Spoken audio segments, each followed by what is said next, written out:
Welcome to today's lesson. We now want to begin our physics section. Remember, we said we're going to do the biology and the physics in tandem. So today we want to start with data presentation. And by the end of the lesson, you should be able to define the term data. You should be able to present data in the form of tallies, tables, as well as bar graphs. And you must also be able to interpret data which will be presented in the form of tallies, tables, and bar graphs. So let's start. What is data? Remember, we said in order to understand the world around us, scientists, they do experiments, they do research work. And from these experiments and from the research which they do, they collect information. So basically, data is information. Information which is obtained from the experiments, from the research work, or from any practical activity is the one that we now refer to as data. And this data could be statistical. That is, it could be in terms of numbers. Or the information is going to be in terms of observations, whereby you don't have numbers, but the observations which could have been made, such as facts. This is also part of information. Collect facts, you can also collect statistical figures. And so this information which you obtain should be presented in a way which is going to be easy and clear to understand, so that the scientists will then be able to analyze this information and then make conclusions with regard to whatever purpose would have led them to perform the experiment. So there are different numbers or different ways of presenting the data. The data could be presented in the form of tallies. It could be presented in the form of tables or bar graphs. And later on, we are also going to talk about line graphs, straight line graphs, simple line graphs, as well as pie charts. These are the different ways or different methods by which we can present data. And so the way we are going to present the data is visual or graphic. So the information, when you are presenting the data, we are presenting the data in visual form or graphic. And these methods, they are much easier to understand and they are also very clear. So we are going to start off by looking at tallies.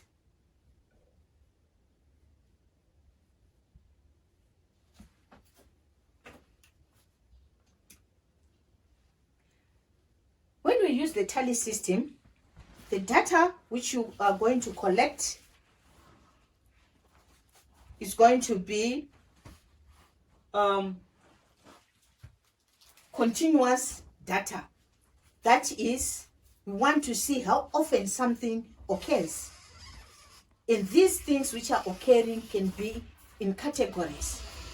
So basically, it's more or less like frequency, how often something occurs. And the information is going to be in categories. So, and tallies are also going to be much easier to use to represent or to collect information for things which are continuously happening. For example, the goals at a volleyball game, at a netball game, or the number of vehicles which will be passing through your local road over a certain period of time, let's say from 8 a.m. up to 3 p.m. You want to see the types of vehicles which will be passing through your local road. And these numbers, they are going to be very difficult for you to start counting, oh, a Nissan 1, and then the next time the other one comes, you begin to say 2. But in between, there were others. So there are no intermediate values. So it's going to be much easier to represent or to collect that information using tallies. So let's consider a volleyball game and see how we make our tallies. We have team A and we also have team B. So every time the team scores, you make your tally. A tally is a simple vertical line, and we are going to make the tallies in groups of 5s. Size 5 is much easier to remember than size 10. So when team A scores, oh, another one, then team B, team A, team A. Now I have 4 vertical lines representing 4 scores. And team A scores another one, the 5th one. Instead of putting a vertical line, I'm now going to bundle together these points with a vertical line. And this is the 5th. So already this is 5. The game is not yet over. Half time. They are now back. Team B, team B, team B, team A, team A, team A. Game over. The game is now over. So at the end of the game, we now want to see how many scores were scored by each team. So this group of 5 plus 1, 2, 3. So team A is 8 and team B only has 4 goals. Basically, that is how we make our tallies. And that information in tally form can now be presented in the form of a table.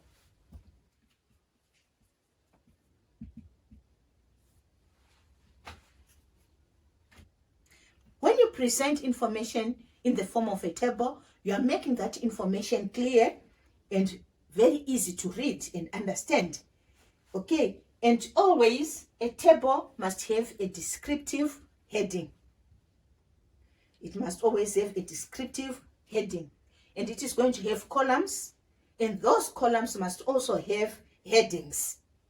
Each column, each row, they should be labeled. So let's continue with our ball game. So what do you think will be the most suitable heading for the table that you are going to draw? The most suitable heading will then be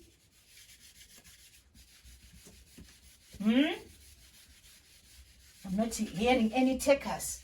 Okay, let's say goals scored at a netball game between team A and B.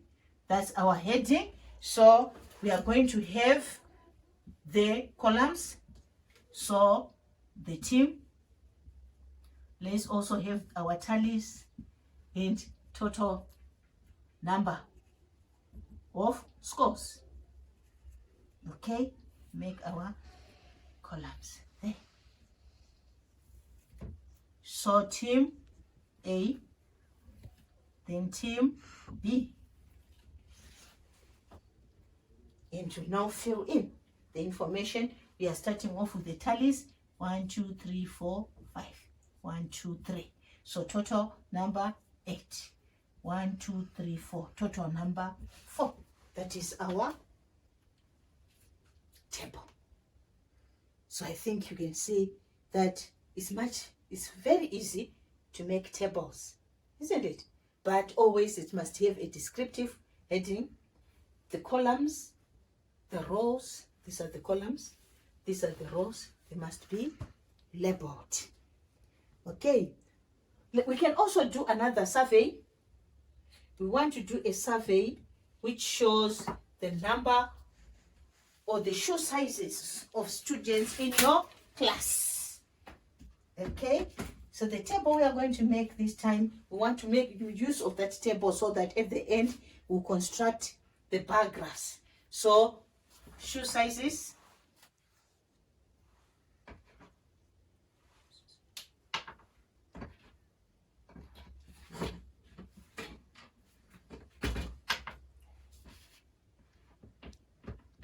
shoe sizes for students in 3J, for example. So we are going to have the shoe size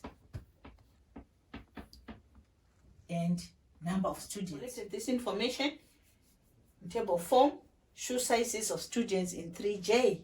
So their shoe sizes, they ranged from students with size 3 up to size 9. Okay, and size 3, there were only 2 students.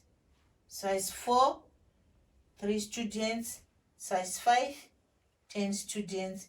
Size 6, 12. Size 7, 8, 4, 1. That is the information that we collected of students, of the shoe sizes of students in 3J. We can now use this information and represent this information on a bar graph.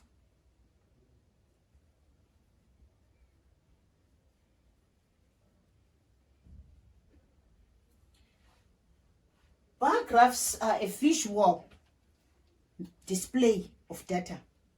A bar graph is simply a visual display of data. It consists of 2 axes, a vertical axis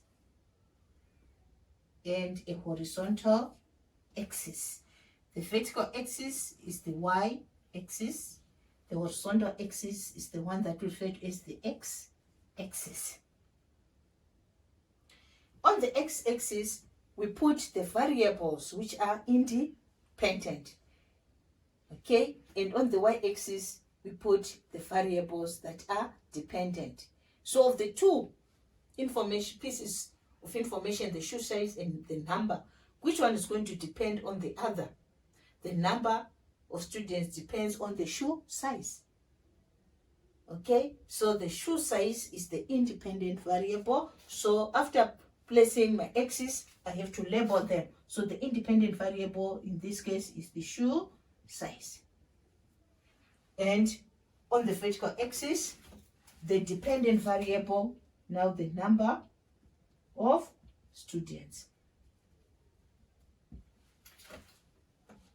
Then on the y-axis, I must now find a suitable scale for my graph. And the numbers are ranging from 1 up to 12. So 2, 4, 6, 8, 10, 12. And when I'm doing this, you must use a ruler if it's on plain graph, or if you are using graph paper, then you must do the correct measurements. And if you are using lined paper, each line, like this one, each line I can say this line representing 2, 4, 6, 8, and so forth. And the lines, because they are already lined, they will be the same width. Okay, so 2, 4, 6, 8, 10, 12. Then I have my shoe sizes. I have size 3. And here again, the bars that I'm going to draw must have the same width. And the bars must have spaces between them. And they should also be the same spacing. So when you are going to draw your bars, you must also use a ruler to make sure that the width will be the same. So I can choose To do this one, I'm going to make my bars 1 centimeter, or let's make the bars 2 centimeters. So 1 to 3, 1 to 3, then 1 centimeter difference. So 4, 6, 8, 10, 12, 13 meter. I need spacing of 1 centimeter, so 3, 4, it should be 1 centimeter, so 7 to 8, 8 to 9. Okay, then 1 centimeter again, so it's going to be from 10 to 12.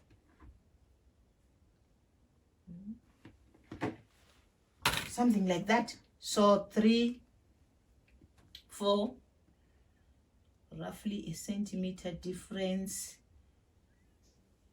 For this purpose of speed, I'm going to use estimation. So this is 5,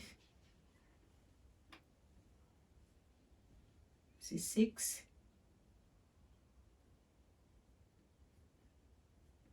7, 8, 9. Then the heights of the bars will correspond with the number. So for 3, the bar should have a height up to 2. For 4, it should have a height up to 3. So you go midway. Okay, so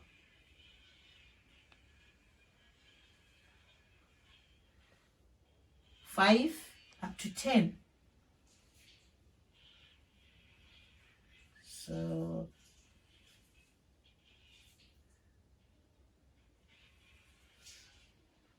6 up to 12.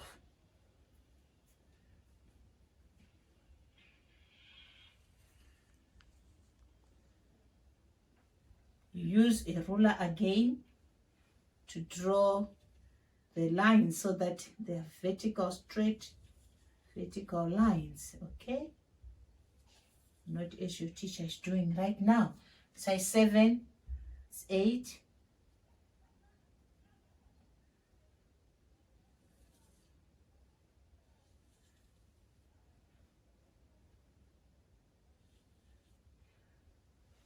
4,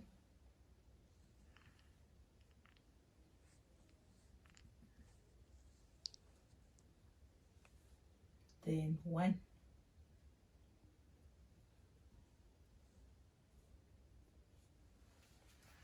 Okay, that is our bar. These lines, they can be removed now because I was using them so that I can go to the right side since it's plain, and I was not using a ruler there. Okay, so that you end up with something neat.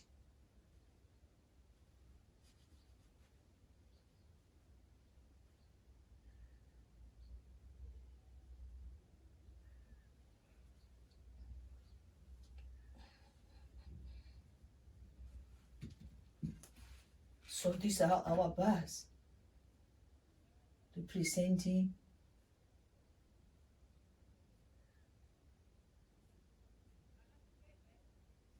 the different students and their various shoe sizes.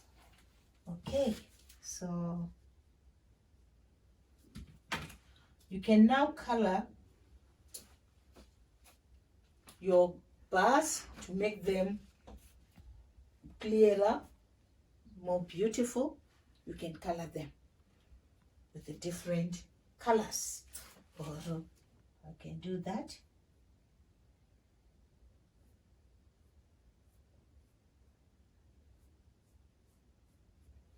Or I can do that. so that they stand out. You can do whatever you now want to make them more colorful and more interesting to look at. That is basically how you draw your bars. Remember, the bars should have the same width, and there should be spaces between the bars, and the space should be equal spacing. And so it means you must use a ruler. Then the height of the bars will then correspond to the number of the students which possess or which have that shoe size, or whichever parameter that you are considering. So at the end of the day, we can now answer questions. Okay? So the shoe size with the most number, the most common shoe size in this particular class is shoe size 6, because it is the one with the tallest bar. I can quickly see that.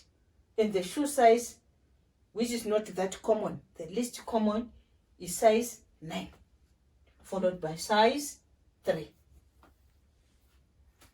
And we can also determine the total number of students in this particular class. And to do that, we simply add the number of students to 5, 15, 27,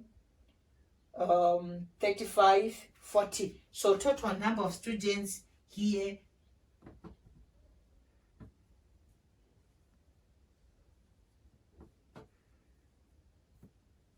is 40. So 3J, this particular class we are dealing with is 40 students. How did I get that? I simply added the numbers. So this is basically how we present data using the different ways of presenting it, the tallies, the tables, as well as the bar graphs. Let's now see how we can interpret data which will be given. We've already done that a bit, but we now have a problem. We have a restaurant owner in my local area here, and he knows that in his business he needs more waiters to serve, but his budget it's a bit tight, so he cannot afford to hire individuals who can spend the whole day. He can only hire individuals which can stay just for a short while.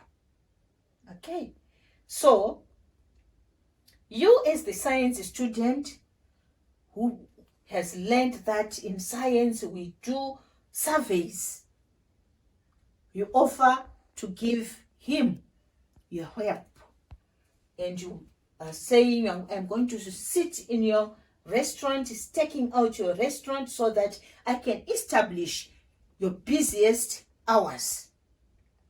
And once we get your busiest hours, we'll then see what to do. So the following day, after you've offered your help, you go and sit in the restaurant, observing the number of clients who come into the restaurant and who are being served. And this is what you observe, and this is what you are going to do. You're going to arm yourself with a piece of paper, your clipboard, your pencil. That's what you're going to arm yourself with, because always when you do the experiment or when you do a survey, you must go well equipped. Okay, so you are going to sit there and you are going to start. Let's start from 10 o'clock in the morning, and we are going to determine the number of clients which visit every hour. So from 10 to 11, 11 to 12, 12 to 1, 1. If you want to continue, you can continue. But for our purpose, let's see, this is what you've done. Okay, you've staked out. This is the time. So the number of clients always. and you are going to use your tally. Since they are coming at different times, okay, and we will then add the totals there. So let's say this is what you find. Okay, so this is the information which was obtained by our student who offered to help the restaurant owner. This is the information, and this is what he gave us. So our task now is, the other scientists, we now want to present this information in a way which is clearer and easier to understand. Okay, so that we analyze it, and we can now make our conclusions or deductions or offer our assistance. So the first thing that we can do is, let's present this information in table form, isn't it? So quickly construct your table. So the table, now we have the time and the number of clients, but this time the number of clients should be numerical, not this system. Okay, because this system will now become a bit troublesome, especially when you are dealing with very large numbers. Okay, so you must make your table, and always your table must have a heading. So here you are going to make table C, and you must put your heading, the number of clients who visited the restaurant, or Mr. X's restaurant, from 10 to 3 p.m. 10 a.m. to 3 p.m. That's our heading. And so we now make our columns, the time, and then the number of clients. Okay, in order to save space, I'm going to put the numbers there. You simply copy this and you then enter the numbers from there. So here, from our tally system, as students who have learned about tallies, what number is this? Yes, 8 or 10. 13, 4, 2. Okay, and then after we have presented the information in table form, we can also now construct bar graphs from that information. We can now construct bar graphs using that information. So this time we now have the time on the x-axis and the number of clients on the y-axis. Okay, so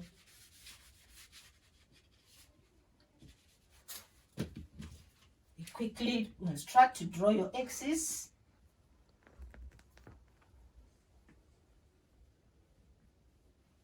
Okay, the number of clients. Here they are no longer students, they are now clients. Number of clients. And this side, the time of day. Okay, so the first one, 10 to 11, we have 8.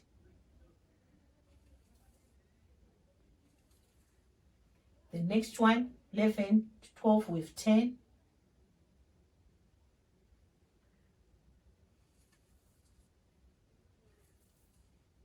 Next one, 12. 12 to 1, we have 13. So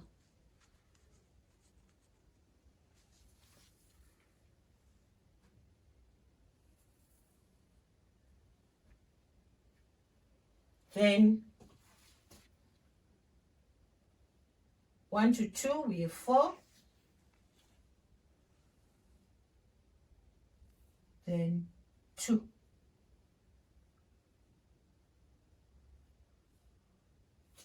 And so we enter our labels. This is the time, and as we have seen, these bars are not of equal width, so already deducting marks. Too much rough work here. 10, 0, 0 to 11, 0, 0, The next one 11,000 to 12,000. The other one 12,000 to 13,000. Then 13,000 to 14,000. 14,000 to 15,000. Okay, so from this bars, we can determine the busiest time. When is it the busiest for Mr. X? Between 12 and 1. These are the busiest time. So he cannot afford to hire waiters for the whole day. But let's say he can afford to hire maybe for 2 to 3 hours. He can pay someone who can help out for 2 to 3 hours. Which times would you recommend that he hire someone? So we have to look at the times when the clients are relatively a large number. So from 10 up to 1. Those are the times when the restaurant is really significantly busy. So you can recommend. You can now recommend to Mr. X to find extra help whom he can pay, who are going to work maybe for 3 hours. If he cannot afford 3 hours, then for 2 hours, then he can find someone who will start from 11 ending at 1. Because these are the busiest times. Those are the conclusions that we get after analyzing the data which was collected by our student. So basically, that is all there is to it. And how many clients have visited Mr. X's restaurant during this time interval? This is the information obtained from the research, and I'm sure you have heard the conclusions that we've made after, or the recommendations that we made to Mr. X after analyzing the data. So at the end of it all, the information was collected using the tally system because the events were ongoing events. Okay? And the time is categorized on an hourly basis. We determine the number of individuals entering the restaurant. Then after that, we make the information into a table. A table must have a descriptive heading, and then the columns and the rows are labeled. The columns and the rows, and then the numbers. Then after that, we presented our information in bar graphs, because when you present your information in bar graphs, the information is clear and it's also very easy to see, since a bar graph is a visual form. And remember, I said you can make your bars interesting by coloring them. Color them using the different colors. They will become quite attractive and they will stand out very well. Okay, so at the end of the day, you can now analyze, you can quickly tell the busiest time, the tallest bar, of 1, and the least busy time, 4 to 3, 2 to 3. It's not that busy. And if the individual can only afford to hire someone for a short time, you can now make our recommendations based on this. So it depends now, Mr. X, can he afford to pay someone who works 2 hours or 3 hours, or maybe just who comes in just for an hour? So if he wants someone who is coming in just for an hour, then you can hire someone who is going to come at 12. So the individual shift is from 12 to 1, because that is the busiest time. So that's how we interpret the information when it is presented in tallies, when it is presented in table form, and when it is presented in bar graphs. Tallies, your tables, and your bar graphs. Okay, so today we come to the end for a lesson. The next lesson we'll be looking at how we can present the information as well as interpret information which will be given in the form of straight line graphs as well as other line graphs. And then finally, we'll then look at how do we present information using a pie chart, and also to interpret information given in the form of a pie chart. So when we do that, we'll be done with our data presentation. So guys, remember to subscribe,